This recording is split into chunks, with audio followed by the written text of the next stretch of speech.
ask people to respond. But I want to say something that struck me that Gary said something important about long-term care.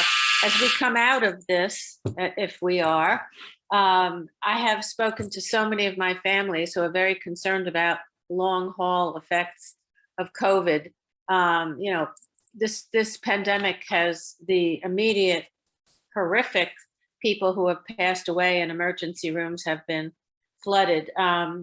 I deal with both the physical and the emotional aspects in my work of this pandemic. And I think that I'm seeing more and more lingering effects of people. And as they age, we don't rightly know right now what's going to happen with some of those issues in terms of need for long-term care. Part of the Fairfax Commission on Aging, I wish all of you could come and present there because what you do is so important and you're at the key to some of the things that are going on. So I just wanted to say that I think I would like to see us on the commission talk about, again, funding for long-term care for people who can't do that. That's a very important issue.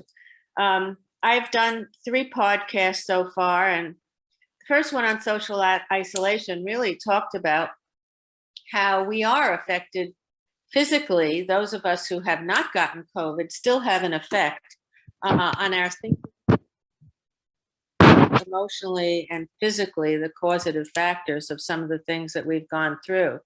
But before I talk about the stages, can we go around and just say one sentence from everybody about how you're feeling at this point compared to what you started with and what you're feeling right now? Just jump in. I can start here. I think I was just thinking about this just the other day, about a year ago, a little bit more than a year ago. I think there was a lot of anxiety, and I know for me, for sure, it felt like the world was losing its head, and I was struggling with like foundation and moorings, and like, what position do I take, right? And how do we all get through this? And so that's very, very different than now, where people are, it's seemingly like, oh, I'm just so tired with it. I'm over with it. I just don't really care what people are saying. I'm moving on with my life. So it's a very different outlook. Are you feeling hopeful? Yeah, I feel definitely hopeful, and I would maybe even use the word a bit, I don't know, just kind of pent up, I guess, like kind of like, oh, let's move on already, right? A little bit. Right. What's it going to be like? I agree with Derek. The anxiety was high at the beginning, especially coming into the community every day and then coming home, and you take off your clothes as soon as you walk through the door, leave your shoes outside, shower before you could see your family, and trying to figure out, when school closed, what to do with your, middle school kid. Thankfully, my husband was they adapted and he was able to work from home. But now it's like, I'd say over the last three or 4 months, I've just felt extremely hopeful. That anxiety kind of seeps in a little bit, especially when they start talking about the Delta variant. But overall, I feel hopeful, and we're back to playing baseball again, and it's nice to see some normalcy. But yeah, hope, I think, is the big word for me. Right. I was angry when it began, because I was beginning to hit my stride business-wise. So I was angry for a long time about it. And lately it's like, okay, I'm going to erase this past year, get up, pick up where I left off. That's great. It's good attitude. I would say I still feel conflicted in a sense. So outside of being the outreach manager for HandyPro, I'm an occupational therapist. And so during the pandemic, it was kind of like, operating as normal in a sense. And so I, still feel that sense of confliction where I would go to work and kind of be in the thick of everything, and then I would come home and wouldn't go anywhere. to try to protect my family. Yeah, that's where the isolation set in. Okay, anyone else? I'll share. I also was actually working still. I'm also an occupational therapist, and I was a director of rehab for a long time. So I was helping out the facility that I worked with when it all started. So it was definitely a lot of anxiety and, you know, just not really knowing what to expect, what to do. I had a lot of staff, and so I was worried about them and what was happening with them. And also a little angry too, because I was also just beginning and starting my business as well. And we do seminars and things like that for educational reasons. And so that all got shut down. So there were a lot of things going on. And now it definitely goes more towards hopeful and also just relief to be able to see my grandson and my mother and my daughter who has special needs, for her to be able to get out again. So yep, just really happy to get some normalcy again. That's great. I hope everybody has a chance to ask the people in their lives about this. You know, we all want to move on, but I can remember when my kids were in junior high, well, when they were in elementary school, we were in McLean at that time, and there was a rape in the 5th grade, in the bathroom of a 5th grade friend of my daughter's. And the principal at that time was very militant, and she said, no, move on. We're not going to talk about it, because they said we need to hold groups for parents and students about discussing, you know, trauma. And this was a trauma. So she decided not to, and we didn't. And a couple of years later, we used to do, my late husband was a child psychiatrist, so we used to team up and do talks for parents about depression and families in the community. And I'm standing at the junior high in McLean, and the principal was saying to me, Phyllis, I can't believe, I feel so horrible, but this class, this 8th grade class, is an absolute nightmare. And I've never said that about any group of students. And I'm thinking that was the class that was the 5th grade class at the time of the incident in, you know, around the rape. And those kids did not have a place to really deal with their feelings.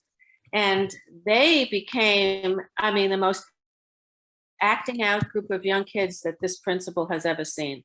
And I think at that point, you know, I think maybe, you know, we started workshops in the school about how to deal with anger and things like that, and harassing.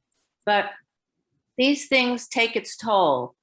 And I just want to say that the shock, you know, if it's like those of us who have experienced childbirth, you know, you forget the pain, and that's what's starting to happen, that the initial pain is really starting to lessen, and we're so busy trying to get back to the life we had, that we're going to miss some stuff unless we really think about this sequentially, about what's happened. So in the beginning, the fear of, how am I going to function? How am I going to live? Am I going to live? You know, how do I protect myself? And that was the fear and the shock of what's happened to our lives is very critical here. I'm sure all of you remember, well, where am I going to work? How am I going to work? What's happening with the kids? We didn't know what was going on, and everybody was isolated. For seniors who are isolated sometimes in general, this became an even harder task to kind of solve for everybody. How do you get people to come in? We talked about establishing phone trees and everybody dividing up and calling a senior every week for the same group. They were doing a lot of that in Los Angeles. The Actors Film Equity, I mean, they were incredible. Everybody took an older actor who was part of Actors Equity, and they became friends with somebody. There was a buddy system, and it was really wonderful. And we're talking about that now on the commission in terms of how do we connect people. So I think that in each age group, again, so everybody was panicked. I'm sorry about this. Hold on one second. I'm gonna just turn it off. I hope that does it. I'm out of town at a friend's house, so I don't know how all the stuff works. Anyway, so a struggle to find a place. How many couples have I talked to now, in retrospect, are having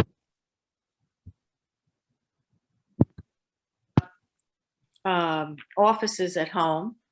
And, you know, I've had plenty of people who say to me, oh my God, you know, she used to travel, or I used to travel a lot, and people being forced to stay in the same environment, especially with all of this anxiety, became very, very difficult for a lot of people.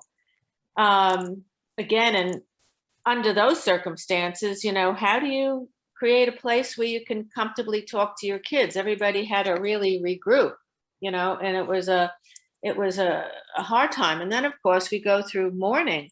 You're hearing more and more people who have lost people. And the most poignant film that I saw was one of a friend of mine, you know, an ER doc who went around to the COVID units because it was, people didn't believe that this was really happening. And it was incredibly important for people to see what is going on in reality so that they can take preventive measures for themselves. So everybody kind of regrouped, trying to keep your livelihood going if possible, and if not, how to struggle with getting food on the table.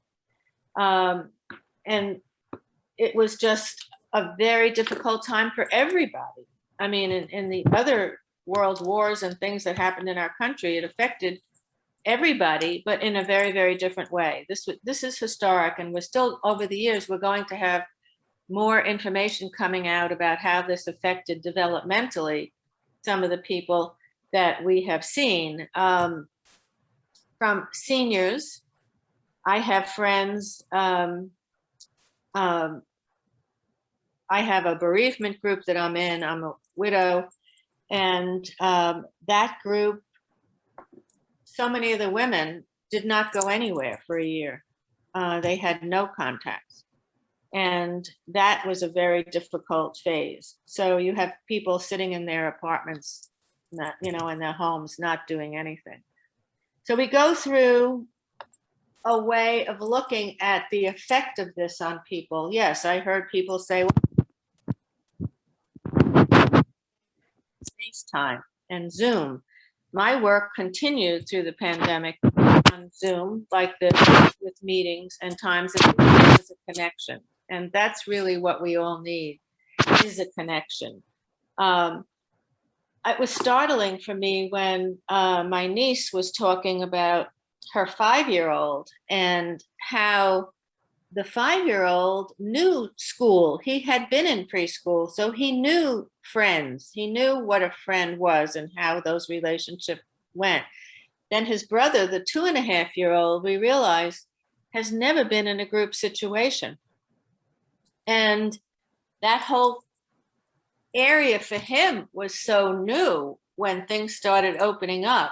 And I think there is going to be an interesting effect on social relationships as we monitor those age groups as we go along.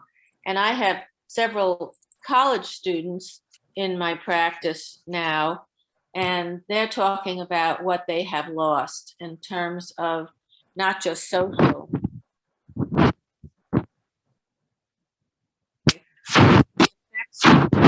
Academia, how some kids, you know, looked off into space and they really felt that they lost a year, and parents are now looking, do I hold my kid back a year to make up for this time? So there's a lot of regrouping there. Of course, vaccine introduction was the next phase, and who's going to get a vaccine and how are we going to see our loved ones? there was a lot of anger in the second phase of people who said, no, we're not getting together and I don't want to. Oh, can't we just do it if we stay 6 feet? And everybody had to adjust to everybody else's way of thinking in their circle about how to be together. And that was a big struggle. And then the political divide that we all experienced and still am in a.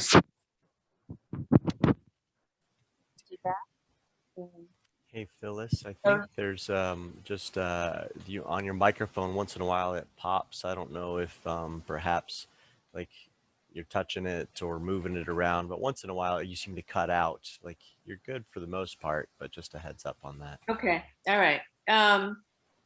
So the again, what we're seeing now, and I have a friend who has an ad agency in her for the state of Virginia, and she's responsible for helping people to be comfortable getting the vaccine because the hospital admissions now are all people. Weekend is approaching for 4th of July. We figured Somebody's Yeah, not I'm muted. hearing.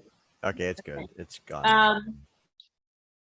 Because the hospital admissions we're seeing now are all unvaccinated people, and that should say something to our general population. And we need to educate more in this area. So again, emerging from the pandemic, after we have reorganized our lives, cut down on our social communications, tried to see parents and friends through social media, many families saying, I don't know how I feel about going back to the life that we had, because I had an extra hour in the morning where I could sit down and have breakfast with my family, that I didn't have to get on the road. And so there's a lot that's going to happen about taking stock, including those marriages that really need a refresher course right now. I'm working with a lot of people who are looking back and saying, I need to look at who we are. And that is an exciting journey of taking people back to what was it about how they first met, what have they lost over the years that the pandemic really brought out and surfaced. And that is exciting work to me, because I think underneath all the fear and the anger and the rage, there are some wonderful relationships that still lurk there. And I've been successful in helping people get on the right road, to finding that. So where do we go from here? Certainly, I think that there's still a fear out there. People are traveling, people are doing things. I still wear a mask going into a food store because I'm not used to not.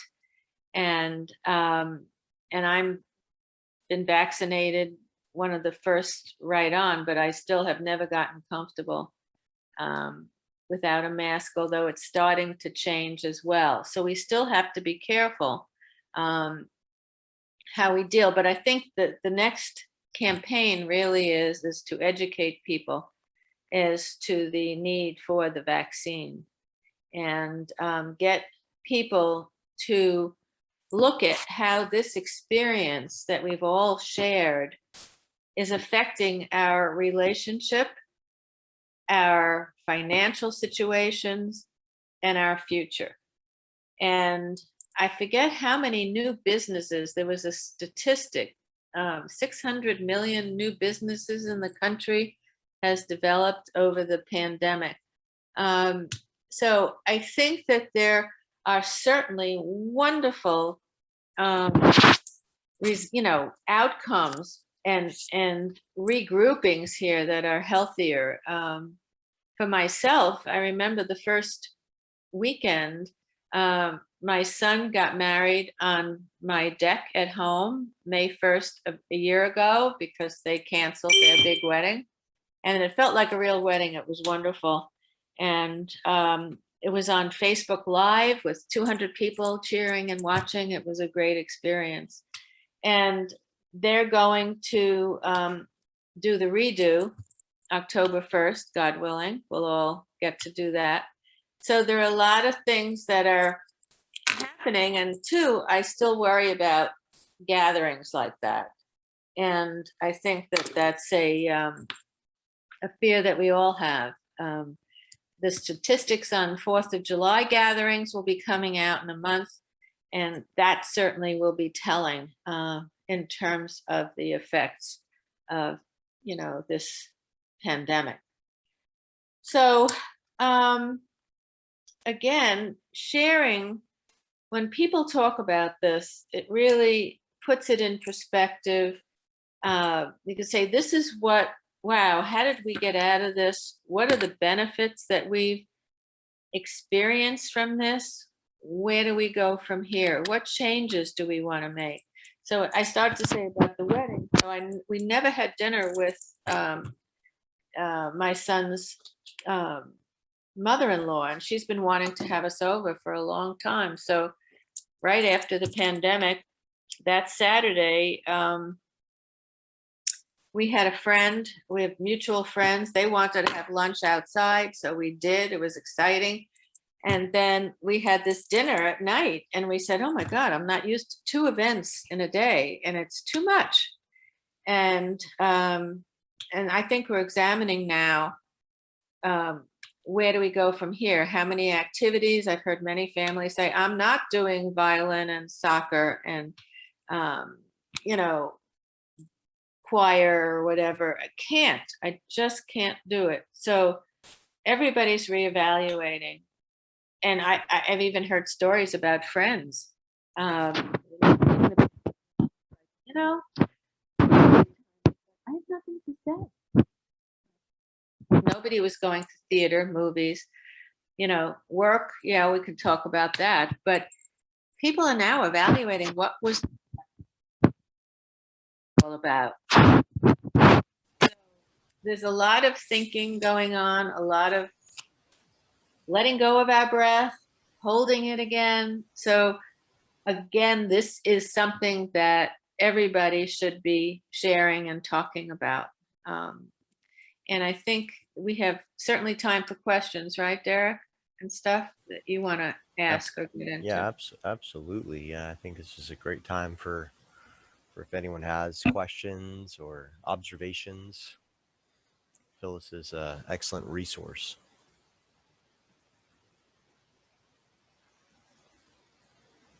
Now we're all doing well, huh?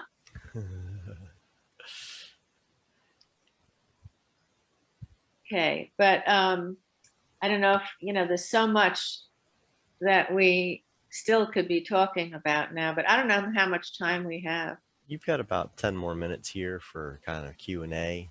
Okay. So it looks like Susie and Gary, both of you have come on screen. Do you guys have questions? Or comments? Just an observation. I appreciate you kind of addressing the whole thing. I remember I had a pretty high stress career at AT&T in my 20s. And I remember having this sense of anxiety and stuff and talking to somebody about it. And of course, my parents were old school and said, have you prayed about it? Almost like rub a little dirt on it. I mean, it was this old stigma that their generation never addressed. Right. So I mean, I think it's, I think it's healthy that people talk about it. I think anxiety is one of those things that, I mean, when I'm underwriting people, I mean, 3 medications come up for most people. It's either, blood pressure, cholesterol, or anxiety. I mean, so What's people the think that they're unique, if they take some for anxiety, but no, they're part of the norm now. I mean, I think it's good that people are addressing it. Yes, no, I totally agree. And I think there are it has to be both behavioral and medication for sure. But yes, the prescription rate has gone up, and so is the alcohol rate. I'm glad you brought that up, Gary, because it reminded me how drugs and alcohol have become a pretty big factor, increase in both, Fairfax and Loudoun. And so people have to start examining the fact and the reality that they've gotten into a negative place, a negative habit, a habit that has to be curtailed. You know, alcohol, that's a whole nother issue in itself of how when we're younger, we think we can, you know, finish a bottle of wine with a partner like it was nothing. And then we have kids and we say, well, we can't do this and do homework and do all this, and I'm too tired and whatever. So now people had to be home and they had to cope. I mean, you ask or owner, they're, you know, that's their heyday right now about how people are coping. And it's going to be a struggle, but hopefully we can all do something about it within ourselves and the community at large and talk about it. Good point. Susie, I saw you come on. Did you want to follow that up with an observation or question? Were you talking to me? No, Oh, not okay. really. Not Okay. really. It's all fascinating to me. And I see a lot, I see a lot of that whole thing about people turning to substances to cope with this. And I know for me that I have felt more reclusive through all of this, where I tend to be more of a social person. And it's really taken effort on my part to get out of that shell and to push myself back out there. So, and I have family members that are, for the most part, homebound, and seeing the effects of that further isolation on them. How do you, Susie, tell me how you see that in them? That's important. What are the changes? Well, my mother is one of them, and she seems to be more depressed. She's on some kind of meds and upping them. And my sister as well. I don't know about my sister and meds, but they both, yeah, so it's just had a big impact on them that way. Yeah, well, they're not alone. That's for Yeah, sure. right. All Yeah. of us to some extent. And that's why we have to somehow, I wish we could have local town meetings that we talk about this. You know, some structure set up that we could talk about it. I know that myself and one other member of the commission are starting a senior film club. Mm. And I don't know how many of you saw the film The Father with Anthony Hopkins. Did you, Peggy? It was brilliant, was it not? Yes. I mean, I worked with dementia my entire career, so it was very heart-wrenching for me. And it's, you know, it was, yeah, very powerful. Right. So we're talking about the feeling of isolation in that film. Was incredible. And what the producers did was made you feel like you had dementia. That's what at the beginning, there was one character and it faded out and another character came in her place. And, you turn, you say, what the heck? What just happened? I'm confused. I don't know.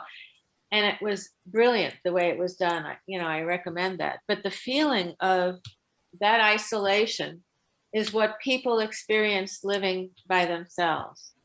That the anger that gets turned into depression, what happened to my life? Where is everybody? Do I really want to be with everybody? I don't feel good about myself. I'm not exercising. My daughter did Orange Theory 3 times a week and she's gained, the classic COVID-19, they're calling the weight stuff, and, getting depressed about what we're not doing for ourselves physically as well, and getting out, senior exercises groups. But these things are important to make sure we provide, and that the people that we see can, participate in things again and move around.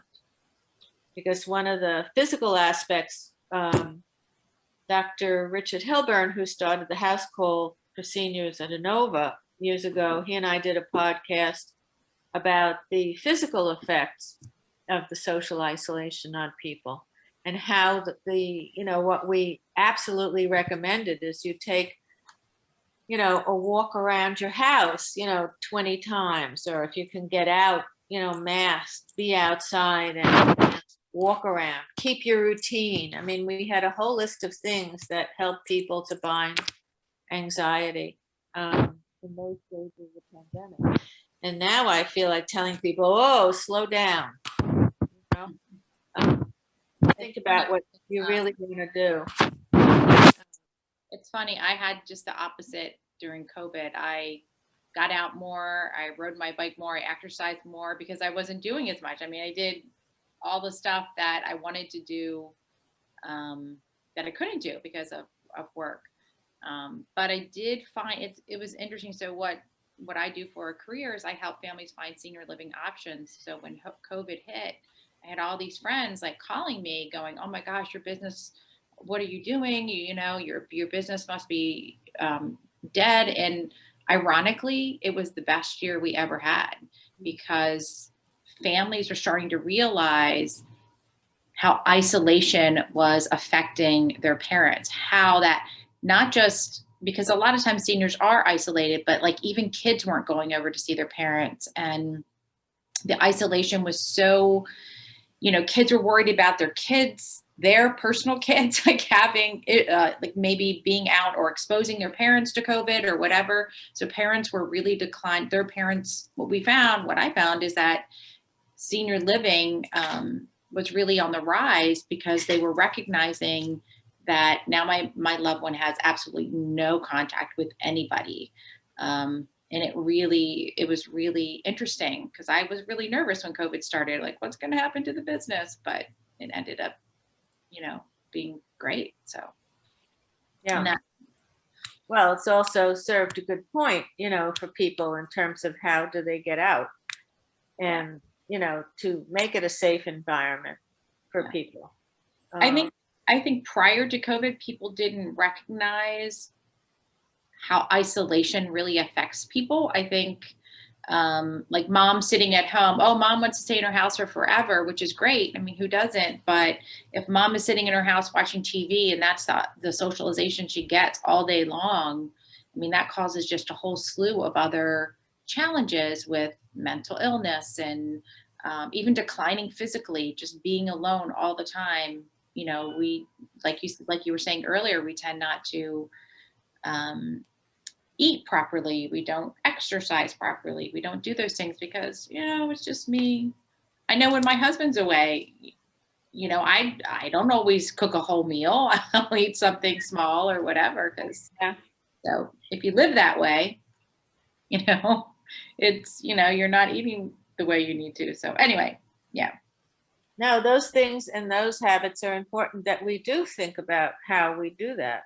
And for all of us, you know, to be mindful. I think one of the most important, when I think back at the beginning, it was so hard for people to get into their own heads, you know, to sit back without all the stimulation that goes on, that intense feeling of, oh my God, you know, how do I sit inside myself?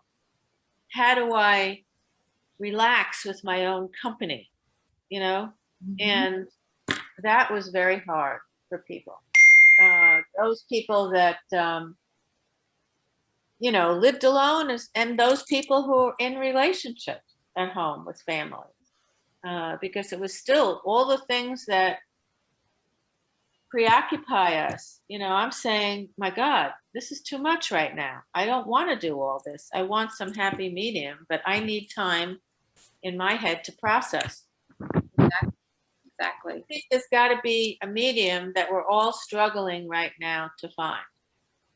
Yeah. That will help us, you know, feel less depressed. Say, I'm not going to have lunch, I'm going for a walk instead, because ultimately that will help me. Yeah, I agree. I'm not saying not to eat, but I'm saying, you know, there's a choice of when to do the most, you know, important things that there are. Right.